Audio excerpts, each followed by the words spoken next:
दोस्तों, स्वागत है आपका अपने YouTube channel Rohit Goswami law classes में। और आज मैं आपको कराने वाला हूं LLB थर्ड ईयर, सेम आपका फिफ्थ एक्ट, आपका land law Uttar Pradesh revenue code 2006 इसका पूरा नाम होता है। हिंदी में उत्तर प्रदेश राजस्व विभाग 2006 से कहते हैं। कोड नंबर है इसका 5004 और क्वेश्चन नंबर है हमारा 15। ये क्वेश्चन आपका वेरी वेरी इंपॉर्टेंट है। जैसा कि आपको पता है, मैं सिर्फ वही क्वेश्चन आपको प्रोवाइड कराता हूं जो आपके पेपर एग्जाम के लिए बहुत ज्यादा महत्वपूर्ण होते हैं। अब से पहले मैं कुछ क्वेश्चंस आपके करा चुका हूं, आप प्लेलिस्ट जाके देखिएगा। प्लेलिस्ट जब देखोगे आपको वहां पर कोड, आपका सब्जेक्ट का नाम और आपको सेम फिफ्थ लिखा मिलेगा। अगर किसी का सेम और कोड मैच नहीं करता है तो आप परेशान ना होना। आपका सब्जेक्ट यानी एक्ट आपका लैंड लॉ होना चाहिए, लैंड लॉ यूपी। अगर किसी के पास लैंड लॉ यूपी नहीं है या आप अदर स्टेट से हो तो आप इस क्वेश्चन को या इस प्लेलिस्ट को मत देखना, क्योंकि ये आपके लिए जरूरी नहीं है। दूसरा, एक हमारा रोहित गोस्वामी लॉ क्लासेस नाम से ही एक व्हाट्सएप पर चैनल है जिसका लिंक डिस्क्रिप्शन में है, उसे आप फॉलो कीजिएगा। वहां पर आपको लॉ से रिलेटेड आपको notification, update and news provide कराई जाएंगी। और जो हम वीडियोस जो आपको यहाँ पर चैनल पर नहीं मिलती हैं, अगर आपके कोई डाउट होते हैं तो वहां आपको प्रोवाइड करा देते हैं। ठीक है, अब चलते हैं अपने क्वेश्चन की तरफ। अगर किसी स्टूडेंट को हमारे PDF नोट्स चाहिए तो वो हमसे ले सकता है। 1 एक्ट की जो कीमत है 199 रुपये है और 4 एक्ट की कीमत हमारी 5 एक्ट की कीमत हमारी 499, 5 की और 4 की। क्योंकि ये 4 मुझे इसलिए बताना पड़ रहा है कि जब आप PDF लेते हो ना तो फिर कहते हो कि सर हमारा एक पेपर हो गया है, हमें तो 4 ही चाहिए। तो 4 और 5 एक्ट की जो कीमत है हमारी 499 ही होती है। आप 4 लो या 5 लो, ठीक है। आगे चलते हैं। आज का जो क्वेश्चन है बहुत ही ज्यादा महत्वपूर्ण है।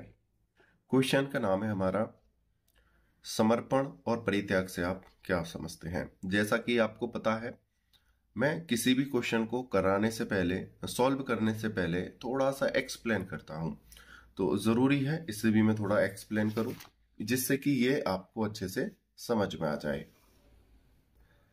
सबसे पहले हम देखेंगे अपने समर्पण को,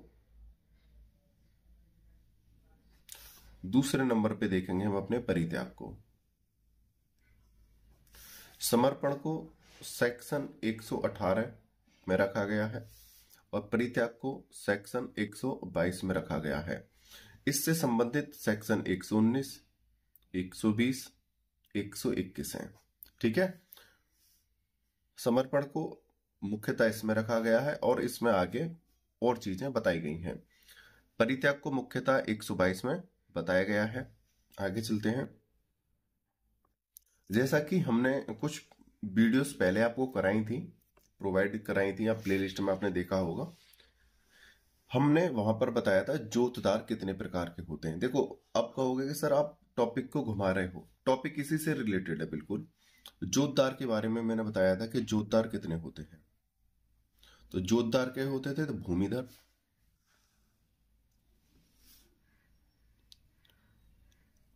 और एक होता था हमारा आसामी। आसामी कह लो या असामी कह लो, ठीक है, बात एक ही थी। लेकिन भूमिधर में भी 2 होते थे, संक्रामय, और एक होते थे असंक्रामय। जोतदार कितने हैं वर्तमान में? 2 हैं, भूमिधर वाले और आसामी वाले। लेकिन भूमिधर वाले में 2 होते हैं, संक्रामय और असंक्रामय। तो ये जो समर्पण जो होता है ये सिर्फ संक्रामय यानी भूमिधर ही कर सकता है।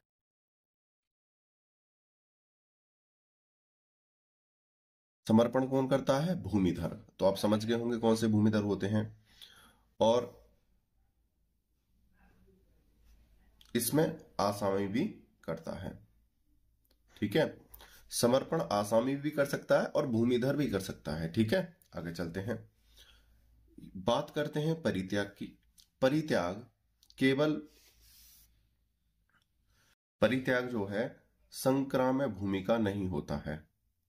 संक्रामय भूमि का नहीं होता। समर्पण संक्रामय भूमि या असंक्रामय भूमि का हो जाएगा और असामी भूमि का भी समर्पण हो जाएगा। ठीक है, समर्पण समझ गए होगे किस किस का हो जाएगा, दोनों जोतों का, भूमिधर का भी और असामी का भी। और भूमिधर में हमारे संक्राम असंक्राम आते हैं, लेकिन ये असंक्राम भूमि का नहीं होता है परित्याग। आगे चलते हैं।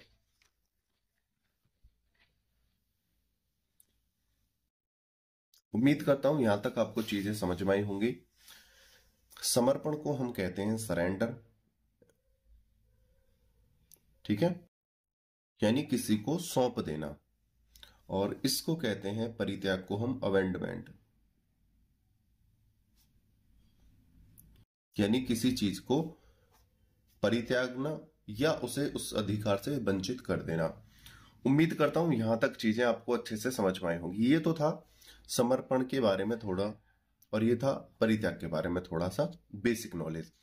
जैसा कि आपको पता है, मैं क्वेश्चंस को थोड़ा एक्सप्लेन करता हूं एग्जाम्पल के जरिए, जिससे चीजें आपको अच्छे से समझ में आ जाएं। एग्जामिनर क्वेश्चन आपका लॉन्ग भी रख सकता है, 4 नंबर का भी रख सकता है, 10 नंबर का भी रख सकता है। आप ये मत सोचना कि हम 20 नंबर में ही तैयारी करें। एग्जामिनर कहीं से भी कोई भी पॉइंट बना के आपको दे सकता है, ठीक है। तो बेसिक जानकारी मैं इसलिए आपको प्रोवाइड कराता हूं। आगे चलते हैं, एग्जाम्पल समझते हैं समर्पण का, ठीक है। और दो एग्जाम्पल आपको दूंगा समर्पण के, और एक एग्जाम्पल दूंगा आपको परित्याग का। आगे चलते हैं, हम देखते हैं सबसे पहले समर्पण, यानी जिसे हम सरेंडर बोलते हैं। जैसे ए नाम का कोई व्यक्ति है और इसकी जो उम्र है 70 वर्ष है, या आप 70 वर्ष न मानकर इसे एक वृद्ध मान लो, वृद्ध या बुजुर्ग, ठीक है। वृद्ध बोलते हैं बुजुर्ग व्यक्ति को। और इसके पास कोई भूमि का टुकड़ा है। इसमें 2 कंडीशन होंगी भूमि के टुकड़े में, ध्यान रखना। इस पे सपोज करो 50 बीघा भूमि है, किस पर, ए नाम के व्यक्ति पर।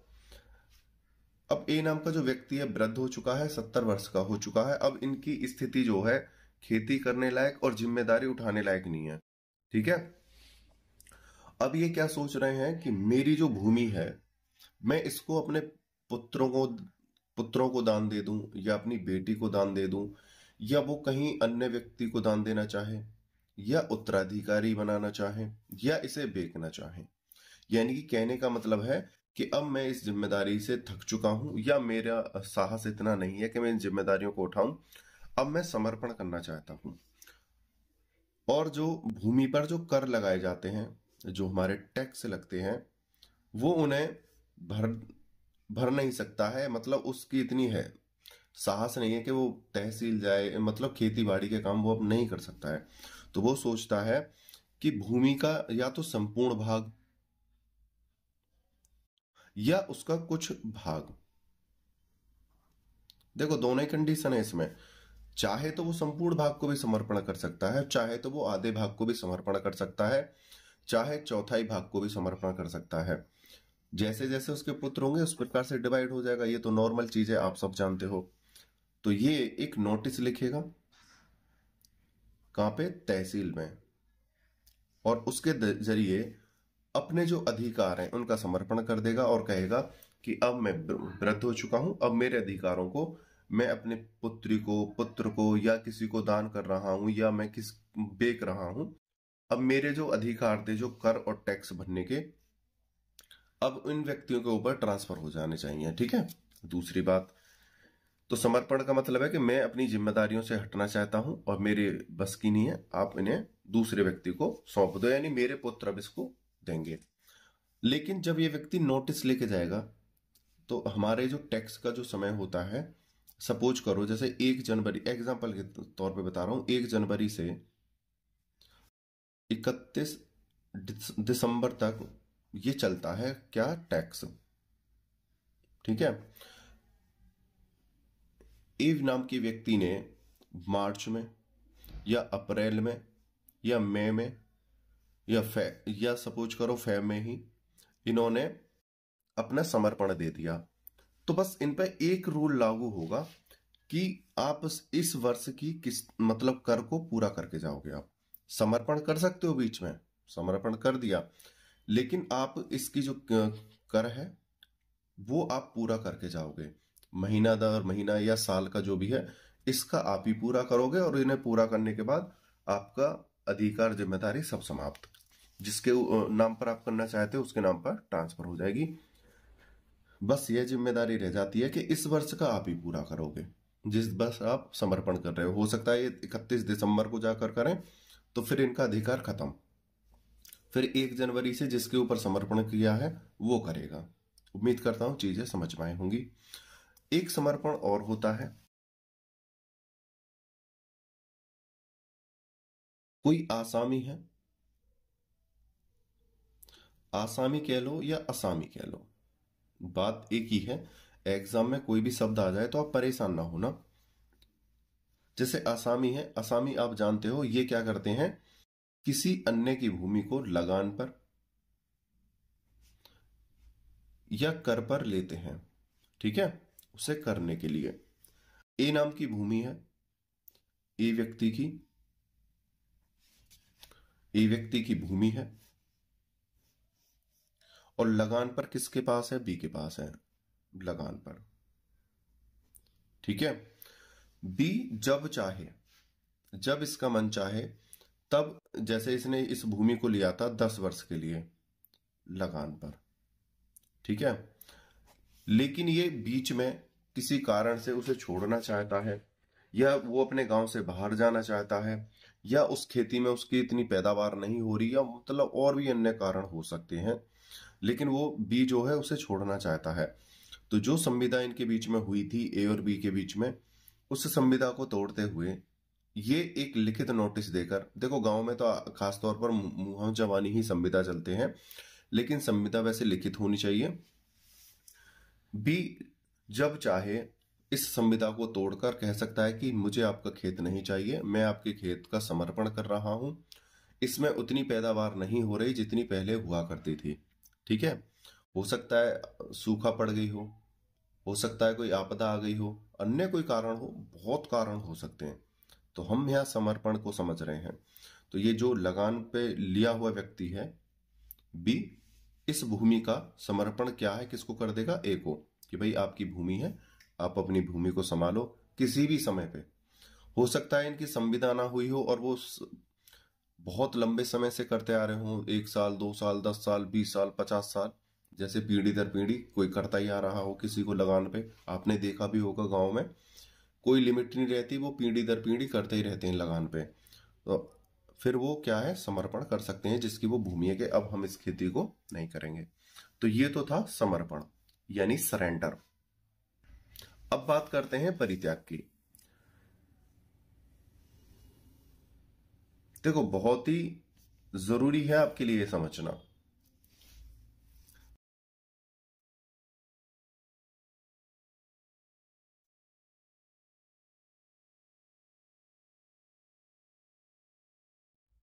ठीक है, परित्याग में क्या होता है, जैसे कोई भूमि हमें पट्टे पर मिली है,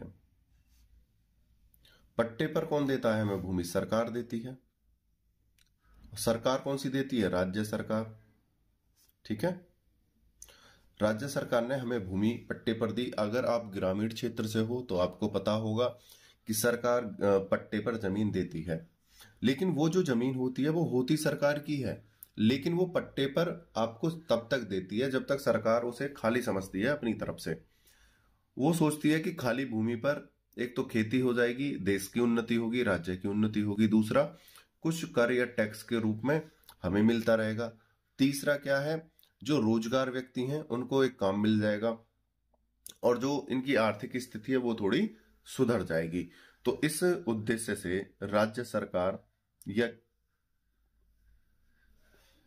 सरकार जो है व्यक्तियों को पट्टे पर जमीन देती है। पट्टे पर जमीन किसको दी जाती है, जो गरीब तबके के लोग होते हैं उनको दी जाती है। अब बात करते हैं, बता दिया है मैंने क्यों दी जाती है।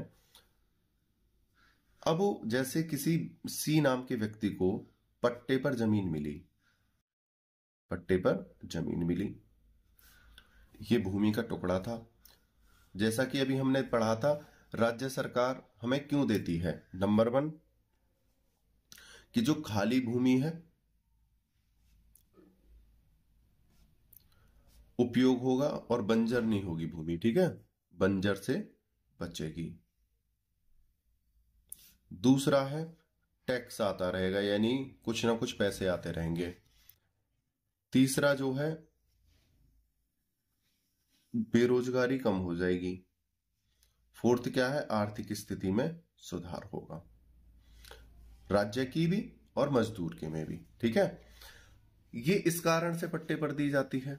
लेकिन जब सरकार को चाहेगा कि अब ये सरकारी भूमि सरकार के काम में आने वाली है, ये बेशक हमने पट्टे पर दे रखी है, इसे कभी भी ले सकता है, ठीक है।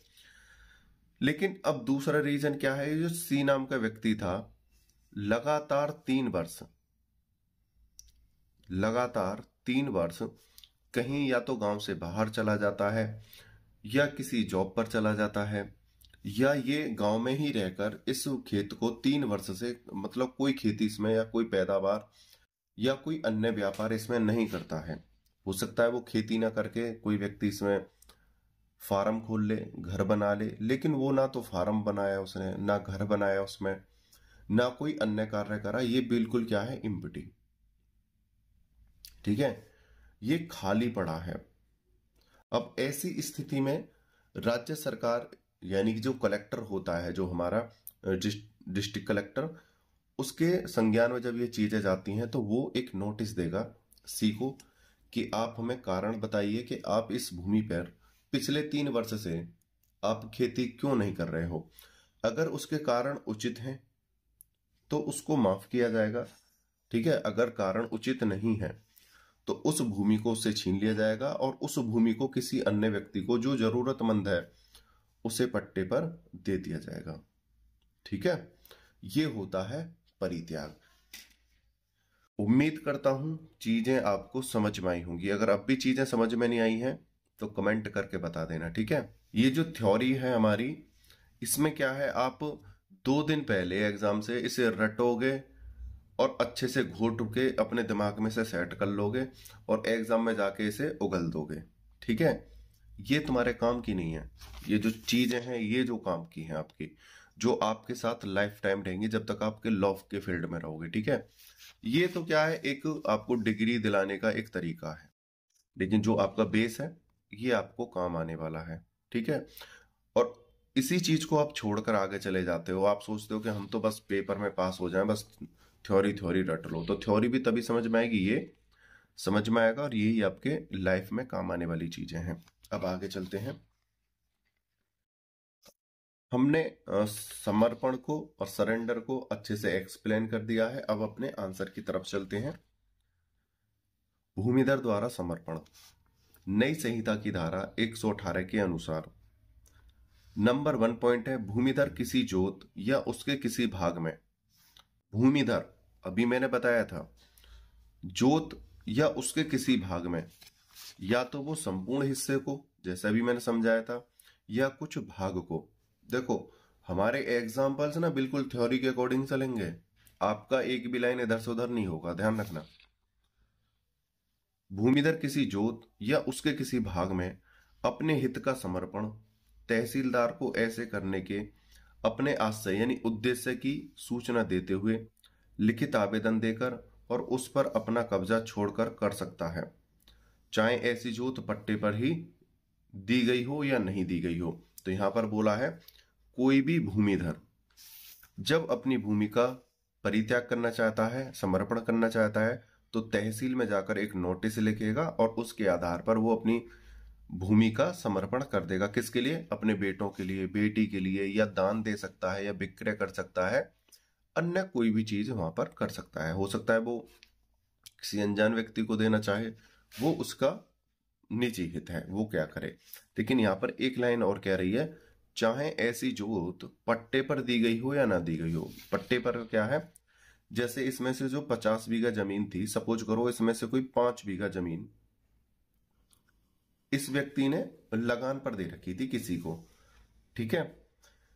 उस लगान वाली भूमि पर भी वो समर्पण कर देगा। भाई लगान पे तो एक अनजान किसी भी व्यक्ति को दे सकता है, जिसे वो थोड़ा बहुत जान पहचानता हो कि चलो भाई तुम करो खाओ, इसमें मुझे थोड़ा लगान देते रहना, भाई मालिक तो कौन है असली, ए ही है। तो ए इस भूमि का भी समर्पण कर सकता है। ये नहीं है कि अगर उसने उसे लगान पर दे रखा है, पट्टे पर दे रखा है किसी को करने के लिए, तो उसका समर्पण नहीं कर सकता, कर सकता है। अब सपोज करो हमारा खुद का कोई घर है और हमने अपने घर में कोई किराए पर व्यक्ति रख रखा है, तो हम उसकी परमिशन थोड़ी लेंगे किराएदार की कि हमें अपना घर बेचना है। हमने अपना घर बेच दिया, किराएदार बेशक उसमें रह रहा है, अब वो उसका अधिकार है जिसको हमने बेचा है, ठीक है, कि वो उस किराएदार को रखे या ना रखे। हम तो अपनी जमीन को बेच सकते हैं ना, अपने घर को। उसी प्रकार से ये अगर पट्टे पर दे भी रखी है तो वो तो समर्पण कर सकता है। सामने वाला व्यक्ति उसे लगान पर रखे या ना रखे वो उसका अपना निजी हित है। आगे चलते हैं। दूसरा पॉइंट है जहां किसी जोत का केवल हिस्सा हिस्सा होता है अंश समापित किया गया हो, वहां तहसीलदार ऐसी भूमिधर द्वारा दे भू राजस्व को बांटेगा। अब यहां पर बोला है जैसे 50 बीघा थी, 50 बीघा में से अगर उसके 5 पुत्र हैं 10-10 बीघा जमीन कर दी, या 2 हैं 25-25 बीघा जमीन कर दी, 25-25 किले कर दिए, जो भी है। अगर किले हैं तो किले के हिसाब से, बीघा है तो बीघा के हिसाब से, या आपके क्षेत्र में जैसे चल रहा हो उसके हिसाब से आप समझ लेना, ठीक है। हमारे यहाँ बीघा चलता है तो हमने बीघे के हिसाब से आपको समझाने का प्रयास किया है। तो जैसे जैसे जैसे जिसका हित बनेगा ऐसे ऐसे उनको बंटवारा करता रहेगा, ठीक है। कौन? तहसीलदार। भाई ये तो जाहिर सी बात है, जिसके हिस्से में जितनी जितनी जमीन जाएगी टैक्स उसके हिस्से में उतना उतना हो जाएगा। तो यहां पर बोला है वही तहसीलदार, वहां तहसीलदार ऐसे भूमिधर द्वारा दे भू राजस्व को बांटेगा, यानी जो अब कर चुकाने हैं, अगर 5 व्यक्तियों में जमीन बटी है तो पांचों चुकाएंगे कितना कितना, वो निर्धारित कर देगा। उम्मीद करता हूं समझ में आया होगा। आगे चलते हैं। आसामी, ये सेक्शन तुम्हारा 119 के द्वारा था, यहाँ पे इसको यहां पर लिख लेना या आप याद कर लेना।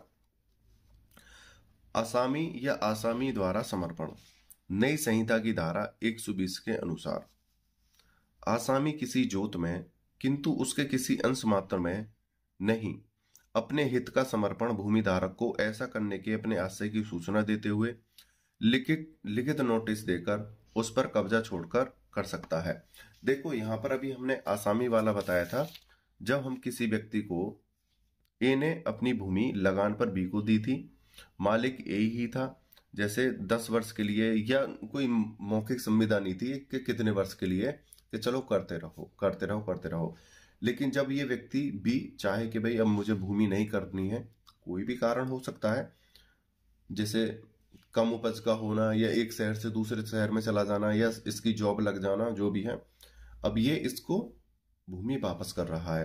तो यहां पर क्या था, समर्पण आदि भूमि का, संपूर्ण भूमि का, या किसी भाग का हो सकता है। लेकिन आसामी जब इसे समर्पण करेगा तो संपूर्ण भूमि का करना पड़ेगा। ये नहीं है कि समर्पण में कि मैं आधी भूमि समर्पण में दे रहा हूं और आधी में अपने पास रख रहा हूं, नहीं। उससे क्या है, जो व्यक्ति है उसकी भूमि को आधे, जैसे आधे टुकड़े को कोई पट्टे पर ना ले, यानी लगान पर ना ले, तो वो क्या है, जो समर्पण करेगा आसामी तो संपूर्ण भूमि का करेगा, ठीक है। और जो निजी व्यक्ति है, जो भूमिधर होते हैं संक्राम में असंक्राम में, वो संपूर्ण समर्पण जो है अपनी भूमि में से किसी भी भाग का हिस्से का कर सकते हैं। और आसामी द्वारा जो लगान पर लेकर जो खेती कर रहा है वो समर्पण करेगा तो पूरे का ही करेगा। अब इसका एक एग्जांपल थोड़े घर से ले लेते हैं। जैसे कोई व्यक्ति हमने किराए पर अपने घर में रखा और वो कह रहा है घर में कि मैं आपका कमरा तो आपको वापस दे रहा हूं, मुझे कमरे की जरूरत नहीं है, लेकिन मुझे किचन चाहिए आपकी, क्या, रसोई। तो ऐसा हो थोड़ी सकता है। तो मकान मालिक बोलेगा ओ भाई क्यों मेरा पागल बना रहा है, कौन इसको फिर आगे किराए पर ले लेगा। सबरे का समर्पण करना मतलब सबरे को ही खाली करके जाना, वो ये थोड़ी कहेगा कि मुझे बाथरूम और रसोई चाहिए, कमरा आप अपने पास रख लो, नहीं। तो समर्पण क्या है, संपूर्ण का ही होगा। एक एग्जाम्पल के तौर पे बताया था। तो यहाँ पर भूमिधर मतलब जो लगान पे लिया है वो ये नहीं कहेगा कि मुझे थोड़ा सा दे दो, आधा आप रख लो, आधा मुझे लगान पर दे दो, नहीं। तो समर्पण अगर होगा तो संपूर्ण का ही होगा। आगे चलते हैं। समर्पण का प्रभाव। नई संहिता की धारा 120 के अनुसार नंबर 1, किसी भूमिधर या आसामी के संबंध में यह समझा जाएगा कि उसने अपने द्वारा धृत भूमि, धृत माने होता धारण करी हुई भूमि या संचित भूमि का समर्पण उस दिनांक से कर दिया है जब धारा 118 या 119 के अनुसार ऐसी भूमि का कब्जा छोड़ दिया गया हो। तो ये क्या था हमारा 119 यहां पर लिख लेना आप, ठीक है, सेक्शन 19। और सेक्शन 20 में असामी। तो सेक्शन 120 क्या है, समर्पण कब माना जाएगा। अगर एग्जाम में क्वेश्चन ये आ जाए समर्पण किसे कहते हैं, समर्पण कब होता है, समर्पण कौन कर सकता है, समर्पण के प्रकार बताइए, समर्पण और भी किसी प्रकार से अगर आपको सामने आ जाए या खाली समर्पण ही लिखा जाए तो यहाँ पे है सोचना अपने मन से। यहाँ पर बोल रहा है जब कोई भी भूमिधर, या तो जो स्वयं का मालिक है संक्राम्य या असंक्राम्य वाला मालिक वो, या जिसने पट्टे पर जमीन ली है जो लगान पर लेके बैठा है, जब अपने अधिकार को पूर्ण रूप से समर्पण कर देता है यानी कि छोड़ देता है, उसी को समर्पण कहते हैं। किसी भूमिधर या आसामी के संबंध में यह समझा जाएगा कि उसने अपने द्वारा धृत यानी जो धारण करे हुए था अधिकार संचित भूमि का समर्पण उस दिनांक से कर दिया है जब धारा 118 या 119 के अनुसार ऐसी भूमि का कब्जा छोड़ दिया गया हो। ठीक है, आगे चलते हैं। जहां दूसरा पॉइंट है, जहां कोई भूमि किसी आसामी द्वारा समर्पित कर दी जाए वहां ऐसी भूमि में उसका अधिकार हक या हित ऐसे समर्पण के दिनांक से समाप्त समझा जाएगा। अगर उस व्यक्ति ने जो लगान पर लेके बैठा था आसामी, उसने अगर समर्पण कर दिया है तो उसका जो अधिकार है बिल्कुल समाप्त समझा जाएगा। लेकिन एक बात ध्यान रखना, जो संक्राम्य और असंक्राम्य वाले व्यक्ति हैं इन्होंने समर्पण तो अपने पुत्रों को कर दिया, कर देने का अधिकार पुत्रों को दे दिया, लेकिन जब तक ये व्यक्ति जीवित रहेगा भूमि इसी की मानी जाएगी। चाहे इसने बेशक लिखित में अपने 5 बच्चों के नाम, 2 बच्चों के नाम, 1 बच्चे के नाम कर दिया हो, लेकिन जब तक ये ए रहेगा जीवित भूमि इसी के अधिकार में रहेगी। ये तो हमारा एक सामाजिक कल्चर है, ठीक है, ये तो हमारे एक भावना है कि जब तक माता पिता जीवित रहते हैं तो भूमि उन्हीं की रहती है, चाहे वो किसी के नाम पर कर दें। लेकिन आसामी में क्या है, अगर एक बार छोड़ दी तो वो तो असली मालिक के पास चली जाएगी, तो उस पर उसका कोई अधिकार नहीं रहता है। लेकिन जो भूमिधर वाले होते हैं संक्राम्य और असंक्राम्य, ये वाले इनका अधिकार लाइफ टाइम बना रहता है जब तक ये जीवित रहते हैं भूमि पे। लेकिन ये समर्पण कर देते हैं कि मैं इसे कर नहीं सकता हूँ, कर टैक्स मैं नहीं वसूल भर सकता हूँ, ना इतनी जिम्मेदारी उठा सकता हूँ, ये मेरे बच्चे करेंगे। लेकिन अधिकार इसका जीवन भर रहेगा, चाहे ये लिखित में दे दे या अलिखित में रहे। ठीक है, आगे चलते हैं। तो यहां पर यही बात बोली है, जहां कोई भूमि किसी आसामी द्वारा समर्पित कर दी जाए वहां ऐसी भूमि में उसका अधिकार हक या हित ऐसी समर्पण के दिनांक से समाप्त समझा जाएगा, लेकिन भूमिधर का नहीं आसामी का समझा जाएगा।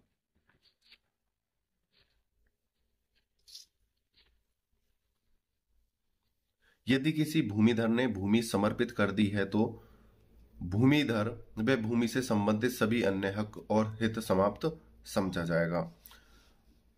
अब यहां पर क्या है, हक और हित, भूमिधर के जो हक हैं और जो हित हैं, हक क्या है, जैसे वो उस पर अपना अधिकार नहीं जता सकता है कि ये मेरी भूमि है, मैं इसे किसी अन्य को अब बेचना चाहूं। देखो, अगर उसने एक बेटा था, उसने एक बेटे के नाम पर कर दिया, अब वो ये चाहे कि मैं इसे अब दोबारा से किसी और के नाम पर बेचना चाहूं, ये अधिकार उसका समाप्त है। लेकिन ए नाम का जो बेटा है उसी के नाम पर जमीन है, जब तक बाप जिंदा है उस पर अपना कुछ भी कर सकता है, अपना अधिकार जता सकता है, लेकिन वो अन्य व्यक्ति को ट्रांसफर नहीं कर सकता है। इतना भी बाप पे थोड़ी रोक होती है, माता पिता के ऊपर इतनी भी रोक होती है। ठीक है, आप ये मत सोचना कि पिताजी का अधिकार तो है कि वो उस संपत्ति को अपना ही समझे, लेकिन ये नहीं है कि अगर उन्हें 5 बच्चों के नाम पर कर दी है, अब उनका मन करे तो वो किसी और छठे व्यक्ति को दान करना चाहे, नहीं, ये अधिकार समाप्त है। ये समाप्त है, लेकिन अधिकार उनका ये है कि हाँ भाई मेरे 5 बच्चों की जमीन है तो मैं उस पर कोई भी अधिकार जता सकता हूं, लेकिन वो ट्रांसफर करने का अधिकार नहीं जता पाएंगे। भूमिधर भूमि से संबंधित सभी अन्य हक और हित समाप्त समझे जाएंगे, ठीक है। और पिताजी उस पर किसी भी प्रकार का लोन या अन्य कोई कार्य नहीं कर सकते हैं, ठीक है। आगे चलते हैं। समर्पण की स्थिति में लगान या राजस्व का दायित्व। नई संहिता की धारा 121 के अनुसार धारा 118 से 120 के उपबंधों के होते हुए भी भूमिधर या आसामी समर्पण के दिनांक के अनुगामी कृषि वर्ष के संबंध में जोत का, भू राजस्व या लगान का देनदार बना रहेगा जब तक कि समर्पण का नोटिस अप्रैल के प्रथम दिनांक के पूर्व न दे दिया गया हो। जैसा कि हमने पहले बताया था, जैसे कि कोई समर्पण करने वाला व्यक्ति है, सपोज करो 1 जनवरी से 1 दिसंबर के बीच इनको कर देना था, यानी टैक्स देना था। अगर बीच में कोई समर्पण ये छोड़ते हैं तो ये इस संपूर्ण साल का वो कर भर के जाएगा, ठीक है। उसी प्रकार से आसामी पर भी ये रूल लागू होता है। अगर आसामी बीच में किसी भी महीने में छोड़ के जाता है तो सिर्फ इस पे इतना वो रहेगा कि आप इस 1 साल का पूरा कर दे के जाओ, ठीक है। क्योंकि भाई अगर जिसका वो खेत है भाई उसका तो पूरा साल बेकार हो गया, शायद वो कोई अन्य व्यक्ति उसे उठाए, ले या ना ले, ठीक है। या आप ऐसे समय पर देखे जा रहे हो कि अब फसल नहीं बो सकती है तो एक फसल बेकार गई और आपने भी खेत को खाली छोड़ दिया, तो यहां पर कहते हैं कि आप 1 साल का कर यानी टैक्स देकर जाओगे, समर्पण वाले व्यक्ति के लिए भी और आसामी समर्पण वाले व्यक्ति के लिए भी। आगे चलते हैं। भूमिधर द्वारा परित्याग। अब भूमिधर द्वारा परित्याग की बात करते हैं। नई संहिता की धारा 122 के अनुसार यदि कोई भूमिधर लगातार 3 वर्ष की अवधि तक भू राजस्व का भुगतान ना करे और उस भूमि का कृषि के लिए प्रयोग ना करे और वह उस ग्राम को छोड़कर जिसमें वह साधारणतः निवास करता है जिसका पता ना हो, तो कलेक्टर ऐसी जांच करने के पश्चात जिसे वह आवश्यक समझे ऐसी भूमिधर द्वारा धृत भूमि का कब्जा ले सकता है। यहाँ पर बोला है या तो किसी व्यक्ति को राज्य सरकार ने भूमि पट्टे पर दी है, उसने 3 वर्ष से कोई कर नहीं भरा है यानी कोई टैक्स नहीं दिया है, या 3 वर्ष से उसने उस भूमि पर कोई खेती नहीं की है, कलेक्टर द्वारा जांच करने के बाद उस भूमि को उससे छीना जा सकता है। 2 रीजन है, दोनों बता दिए हैं। या तो वो कर ना भरे यानी भू राजस्व टैक्स ना दे, या वो उस भूमि को ना करे और कहीं चला जाए, या गांव में ही रहे मौज मस्ती करे लेकिन वो भूमि नहीं कर रहा है तो उसे उस भूमि से वंचित कर दिया जाएगा। आगे चलते हैं। और भूमि राजस्व विभाग का सबसे उच्च अधिकारी कौन होता है? कलेक्टर होता है, और कलेक्टर ही उस प्रकार के कार्य करेगा जांच पड़ताल के। आगे, जहां कलेक्टर ने उपधारा 1 के अधीन किसी भूमि का कब्जा ले लिया हो वहां उसे भूमिधर की ओर से एक बार में एक कृषि वर्ष की अवधि के लिए विहित रीति से पट्टे पर दे सकता है। अब सपोज करो कलेक्टर ने ये जो हमने बताया था परित्याग वाला, इससे कलेक्टर ने भूमि को छीन लिया, ठीक है, कि भाई पिछले 3 वर्ष से ना तो आप टैक्स दे रहे हो ना आप खेती कर रहे हो, तो हम इस भूमि को आपसे छीन रहे हैं। लेकिन वो व्यक्ति आता है और एक नोटिस देता है कि श्रीमान, कोई नौटंकीबाज हो, कि श्रीमान मुझे माफ कीजिए और मैं आपसे 1 वर्ष की गुजारिश मांगता हूं, आप एक बार ट्राई करके पुनः देखिए, आप मुझे मेरी खेती वापस करो, मैं इस पर खेती करूंगा, क्षमा प्रार्थी हूं, गलती हो गई थी, या कोई और रीजन, ऐसे रीजन बता दे जो मान्य थे, तो कलेक्टर जो है उस भूमि को उसे सिर्फ 1 वर्ष के लिए देगा, पहले ट्राई करने के लिए कि क्या ये पहले की तरह ड्रामेबाजी करता है या खेती वास्तव में ही करेगा। तो वो उसे कलेक्टर 1 वर्ष के लिए भूमि को पुनः वापस कर देगा और देखेगा क्या वो खेती कर रहा है या नहीं, टैक्स या कर भर रहा है या नहीं। सही है। आगे चलते हैं। तीसरे नंबर का पॉइंट है हमारा, यदि भूमिधर या अन्य व्यक्ति जो विधि पूर्वक भूमि का हकदार हो उस दिनांक को जब कलेक्टर ने उसका कब्जा लिया हो, अनुगामी या कृषि वर्ष के प्रारंभ होने से 3 वर्ष की अवधि के भीतर उसका दावा करे तो वह उसे दोनों देयों का यदि कोई हो भुगतान करने पर और उसे निबंधन और शर्तों पर जिन्हें कलेक्टर उचित समझे वापस कर दी जाएगी। जैसे कि यहाँ पे बताया है, जैसे किसी से कोई भूमि ली जाए और वो कोई सटीक रीजन बता दे तो उसे उस चीज खेती को उसे वापस कर दिया जाएगा। लेकिन कलेक्टर कब देगा? वो कहेगा कि 1 वर्ष के लिए तो हम आपको ट्राई कर रहे हैं कि आप इस पे खेती करते हो या नहीं करते हो। दूसरा, जो आपने 3 वर्ष से लगातार जो टैक्स नहीं दिया है, जो कर नहीं दिया है, आप उसे भी भरोगे, ध्यान रखना, ठीक है। और उसे वापस कर देगा। अगर चौथे वर्ष में भी वो इसी प्रकार की ड्रामेबाजी करता है तो उसे उससे छीन लिया जाएगा। 4 नंबर का पॉइंट है, जहां कोई दावा ना किया जाए या यदि कोई दावा किया जाए किंतु अस्वीकृत कर दिया जाए, वहां कलेक्टर जोत को परित्यक्त घोषित करते हुए आदेश देगा। यानी कि कोई व्यक्ति, जैसे कलेक्टर ने भूमि को छीन लिया है, जो पट्टे पर दी गई भूमि है उसको वापस ले लिया है, छीन लिया है, परित्याग कर दिया है, वहां पर अगर कोई व्यक्ति नोटिस नहीं देता है, जैसे हमने बोला है नोटिस के द्वारा 1 वर्ष के लिए उसे पुनः मिल जाएगी ट्राई के आधार पर, अगर सही चलेगा तो उसे कंटिन्यू करने दिया जाएगा भूमि को। अगर कोई नोटिस ही नहीं जाता है, ठीक है, तो कलेक्टर उसे हमेशा के लिए अस्वीकृत कर देगा।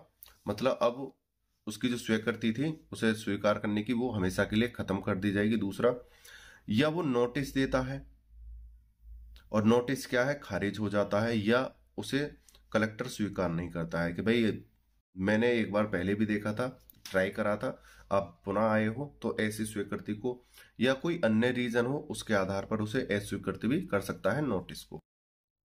नोटिस के जरिए 1 वर्ष के लिए ले सकता है, लेकिन कलेक्टर चाहे तो इसे स्वीकार भी कर सकता है और अस्वीकार भी कर सकता है। आगे चलते हैं। पॉइंट 5 है, कलेक्टर का प्रत्येक आदेश विहित रीति से प्रकाशित किया जाएगा और धारा 144 के अधीन किसी बात के परिणाम के अधीन रहते हुए अंतिम होगा। यानी कि विहित यानी लिखा जाएगा, मान्य होगा और उसे अंतिम माना जाएगा। उसकी जो 144 के अंदर कलेक्टर की जो बात है, वो आदेश हैं, वो अंतिम रूप से सत्य होंगे और वो माने जाएंगे, उसके अलावा और कुछ नहीं हो सकता है। 6 नंबर का पॉइंट है, इस धारा की कोई बात ऐसे भूमिधर द्वारा धृत किसी जोत पर लागू नहीं होती जिसके पक्ष में धारा 80 के अधीन की गई हो, जहां ऐसी घोषणा निरंतर प्रवृत्त हो। जो ऐसी जो धारा है, जो ऐसी जो घोषणा है, वो उस व्यक्ति पर नहीं लगती है जो सेक्शन 80 के अंतर्गत आता हो। परिणाम का, वो परित्याग का परिणाम क्या है? नई संहिता की धारा 123 के अनुसार जहां धारा 122 के अधीन कोई जोत परित्यक्त हो, वह निम्नलिखित परिणाम होंगे। अर्थात नंबर 1, कै जोत समस्त भारों को मुक्त राज्य सरकार में पूर्णतः निहित हो जाएगी।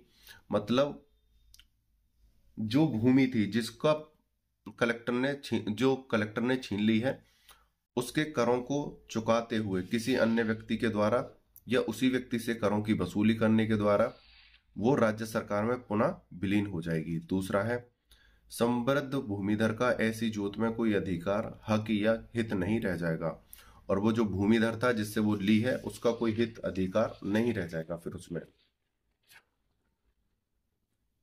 गै नाम का पॉइंट है, संवृद्ध भूमिधर ऐसी कृषि वर्ष के लिए जिसके दौरान उक्त धारा की उपधारा 4 में निर्दिष्ट आदेश दिया गया हो, ऐसी जोत के संबंध में देय भू राजस्व का देनदार बना रहेगा। आगे चलते हैं। ग्राम पंचायत को कब्जा देना, नई संहिता की धारा 124 के अनुसार। अब देखो, अभी हमने क्या पढ़ा था, अगर कोई कलेक्टर 3 वर्ष तक कोई व्यक्ति भूमि नहीं करता है तो उससे भूमि को छीन लिया जाएगा। अगर वो नोटिस देकर उस भूमि को पुनः वापस मांगना चाहता है तो 1 वर्ष के लिए उसे ट्राई के आधार पर दे दिया जाएगा। अगर वो फिर भी नहीं करता है तो उसे हमेशा के लिए छीन लिया जाएगा। या अगर कोई व्यक्ति नोटिस देता है, कलेक्टर उसे स्वीकार भी कर सकता है, अस्वीकार भी कर सकता है। दूसरी बात हमने पढ़ा था, उसके बाद जो भूमि है सभी टैक्सों को वसूल करने के बाद वो राज्य सरकार में विलीन हो जाएगी। तो राज्य सरकार में विलीन होने का मतलब है जो भूमि जिस ग्राम क्षेत्र अधिकार के अधिकार में आ रही हो वो उसमें विलीन हो जाएगी। ठीक है, सपोज करो भाई राज्य में बहुत सारे ग्राम होते हैं और ये कोई कै नाम के ग्राम की ये घटना है, ठीक है, जहां पे भूमि को कलेक्टर ने छीना है, तो ये भूमि उठकर राज्य सरकार में थोड़ी जाएगी, उड़ के नहीं, जिस ग्राम में है तो कहने का मतलब है उस ग्राम के सरकारी भूमि में वो काउंट हो जाएगी, उस गांव में ही रहेगी, लेकिन क्या हो जाएगी, उसे में लिख दिया जाएगा ये सरकारी भूमि है, और उस गांव के प्रधान को बता दिया जाएगा, जो जमींदार होंगे, कि अब ये सरकारी भूमि हो गई है और इस पे जो व्यक्ति था जिसका अधिकार था वो यहां से समाप्त कर दिया है। ठीक है, आगे चलते हैं। जब किसी भूमिधर में भूमिधर का हित समाप्त हो जाए तब परगनाधिकारी संबद्ध ग्राम पंचायत के आवेदन देने पर ऐसी भूमि का प्राधिकृत अध्यासन रखने वाले किसी व्यक्ति को बेदखल कर सकता है और उसका कब्जा ग्राम पंचायत को ऐसी रीति से जैसे व्यक्ति की जाए दे सकता है। यानी कि जो कलेक्टर है, पहले तो भाई वो निर्णय अपने कागजों पे अपने तहसील में ही बनाएंगे, कलेक्टर लेखपाल के जरिए से फिर ग्राम पंचायत के प्रधान को वो नोटिस दिया जाएगा कि आपके जो ग्राम का ये जो व्यक्ति है, हमने इसे बेदखल कर दिया है इस जमीन से और इसका जो अधिकार है समाप्त हो गया है, अब ये सरकारी भूमि है, अब आप इस ग्राम के प्रधान या जमींदार हो, जो भी हो, अब ये आपका अधिकार है, ये व्यक्ति उस भूमि पर कब्जा ना करे, अब ये सरकारी भूमि है, ये नोटिस दे दिया जाएगा ग्राम प्रधान को भी, और ग्राम प्रधान इस नोटिस को उस व्यक्ति तक पहुंचा देगा जिसका वहां पे खारिज हुआ है, जिसका परित्याग किया गया है। आगे, या उसे तो स्वयं पता चल जाएगा जब उस पर कार्रवाई की जाएगी, कोई भी तरीके हो सकते हैं उसे बताने के। आगे चलते हैं। दूसरा, उपधारा वन के उपबंध, आवश्यक परिवर्तनों सहित ऐसे आसामी को जिसके पास किसी ग्राम सभा से या धारा 95 की उपधारा 2 के अंतर्गत किसी बैंक से प्राप्त भूमि को बेदखल करने पर लागू होंगे। यहां पर बताया गया है कि कुछ भूमि ऐसी होती है जो सरकारी होती है, सरकार भी भूमियों को लगान पर पट्टे पर देती है, तो ऐसे सभी अधिकार जब वो उससे छीन लिए जाएंगे तो बैंक से भी उसको जो अधिकार थे वहां से भी उसे बेदखल कर दिया जाएगा, और अगर कोई कर बाकी रह गया है उस भूमि पर तो उस व्यक्ति द्वारा वो चुकाया जाएगा। ठीक है, ये नहीं है कि उसे करों से भी मुक्त कर दिया जाएगा, नहीं, अगर उसने उस भूमि पर लोन ले रखा है या कोई अन्य कार्य कर रखा है तो वहां से उसे चुकाने के बाद मुक्त कर दिया जाएगा। उम्मीद करता हूं यह क्वेश्चन आपको समझ में आया होगा, समझाने का पूरा प्रयास किया है, कहीं कोई त्रुटि रहती है उसके लिए क्षमा प्रार्थी हूं। समर्पण और परित्याग बहुत ज्यादा महत्वपूर्ण है, यहां से आपके 20 नंबर के, 10 नंबर के, 4 या 5 नंबर के कहीं से भी कोई भी क्वेश्चन आ सकता है। ठीक है, रोहित गोस्वामी लॉ क्लासेस नाम का हमारा व्हाट्सएप चैनल है, लिंक डिस्क्रिप्शन में है, अगर नहीं मिलता है तो व्हाट्सएप पे मैसेज कीजिए, आपको प्रोवाइड करा देंगे लिंक, वहां आपको लॉ से related notification, update and news provide होंगी, और अगर किसी को पीडीएफ चाहिए तो दिए व्हाट्सएप नंबर पे मैसेज करके हमसे खरीद सकता है। दूसरी बात, आप जो है वीडियो को शेयर बहुत कम करते हो और लाइक तो करते ही नहीं हो, पता नहीं क्या रीजन है, तो भाई आप सभी लाइक किया करो। ठीक है, आपने वीडियो को अंत तक देखा है, मुझे अच्छे से सुना है, उसके लिए धन्यवाद। टेक केयर, बाय बाय, जय हिंद, जय भारत।